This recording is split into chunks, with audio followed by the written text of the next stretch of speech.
Russia sold the world a weapon that could not be stopped.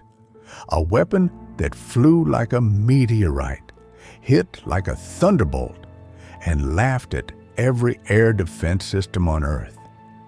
And then a programmer, a guy who had never planned on being a soldier, sat down at a Patriot console and blew it out of the sky. Welcome to the greatest gap between military hype and engineering reality in modern warfare. Today, we are cracking open Russia's hypersonic missile program, the bold claims, the brutal physics, and the very real reasons why the dagger ended up more butter knife than superweapon. The origin story of Russia's hypersonic program is less secret laboratory and more world-class PR campaign. In 2018, Putin stood before the nation and declared the Kinzhal invulnerable to current missile and air defense systems. He showed animations of it vaporizing naval fleets.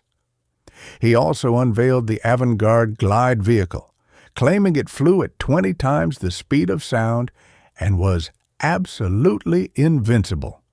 The world's press lost its mind.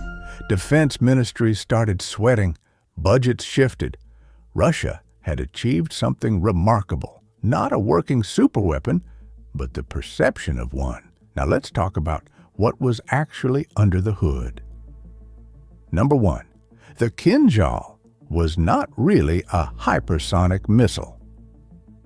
Modern hypersonic weapons are either hypersonic glide vehicles or hypersonic cruise missiles. The Kinzhal is an air-launched ballistic missile. It fits neither category. Traveling above Mach 5 is not enough on its own. Pretty much any ballistic missile does that, including Iskanders, ICBMs, and even the Nazi V-2. Russia slapped a hypersonic label on an old design, launched it from a jet for a speed boost, and called it revolutionary. A truly hypersonic weapon must also be highly maneuverable at hypersonic speed. The Kinzhal has never demonstrated anything beyond minor course corrections typical of conventional ballistic systems. Even China's military analysts dismissed it as dated 1980s technology. A scathing verdict from experts at China's Ordnance Science and Technology Journal on a weapon Putin once called invincible. Number two, the physics of Mach 5 plus are absolutely merciless. At 5 times the speed of sound, the air in front of the nose cone becomes a wall of compressed plasma. Leading edges face temperatures above 1800 degrees Celsius, 30% hotter than a furnace designed to melt steel. Your guidance electronics sit just centimeters behind that. It is one thing for the airframe to survive. It is another for sensitive navigation systems, sensors, and radar to operate reliably in those conditions. The United States, with all its resources, has canceled hypersonic programs after spectacular test failures. Russia, with a sanction-squeezed industrial base, expected to mass-produce this.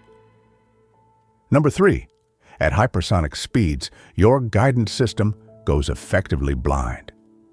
This is not a metaphor, it is physics. Optoelectronic and thermal seekers cannot function under extreme heat without specialized housings. Radar struggles to identify targets while the body is traveling at high speed.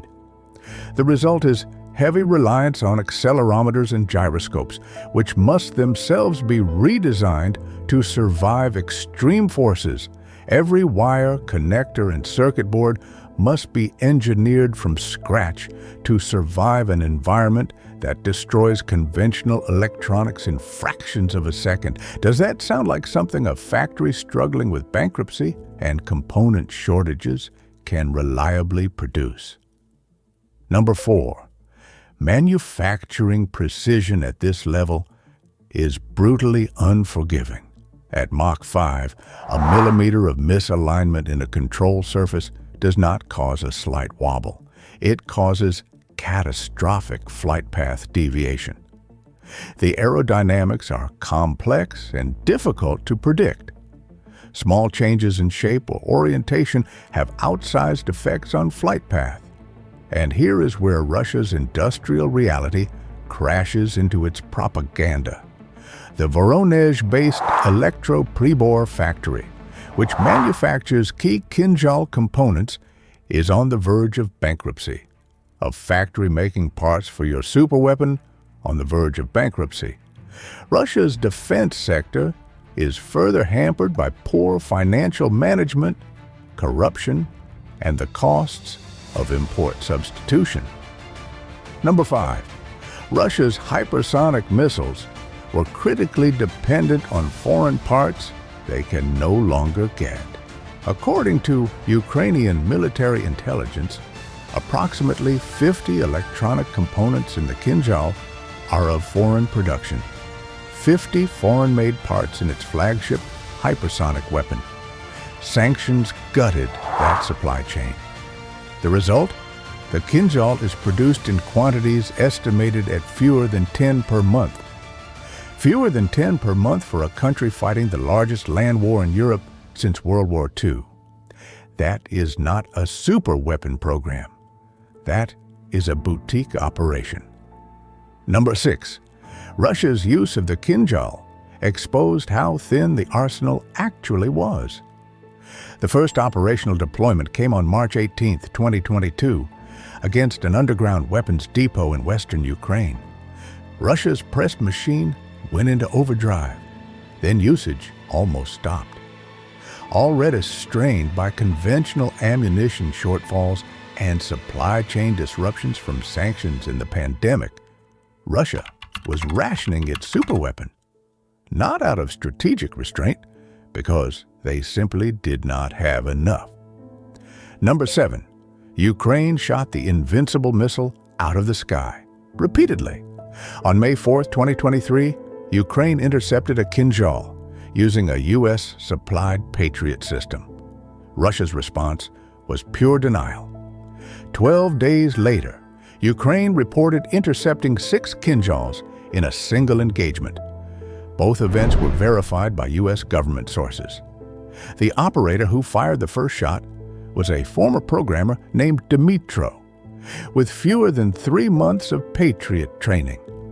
At the time, he thought it was just an Iskander. It was only after examining the fragments that they realized it was a Kinzhal. The world's most advanced hypersonic weapon was indistinguishable on radar from a missile decades old. A Ukrainian Patriot operator cited by The Economist stated the intercepted Kinzhals were traveling at sub-hypersonic speeds. The Mach 10 Invincible dagger was, in practice, neither Mach 10 nor invincible. Number 8. Even Russia's allies stopped believing the hype. China's military journal analysis called the Kinzhal outdated 1980s Cold War technology and stated its ability to perform long-distance gliding falls short. The report concluded, the degree to which it can change its ballistic trajectory cannot be compared with that of a real hypersonic missile, and it seriously lacks the ability to maneuver laterally. When your closest strategic partner publishes journal articles calling your superweapon an embarrassment, the game is up.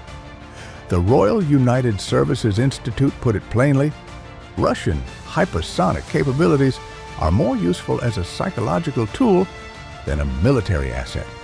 So, what is the real takeaway? Russia built its hypersonic narrative on speed, secrecy, and fear. For a while, it worked. But physics does not care about press conferences. Heat management at Mach 5 does not get solved by announcing it's solved. Guidance systems do not work through plasma sheaths because a president says they do. Factories cannot produce precision aerospace components when imported microchips are cut off and key suppliers are going bankrupt. Russia understood the weapon did not need to work perfectly It just needed the world to believe it did. And Ukraine, with a Patriot battery and a programmer at the controls, called that bluff in the most public way imaginable. If you found this breakdown useful, hit subscribe. We go this deep on every video. Do you think Russia's next-generation hypersonic programs can actually solve these engineering problems? Or is the industrial base too far gone? Tell us in the comments. And if you want to go deeper on the air defense systems that made these intercepts possible, that video is right here.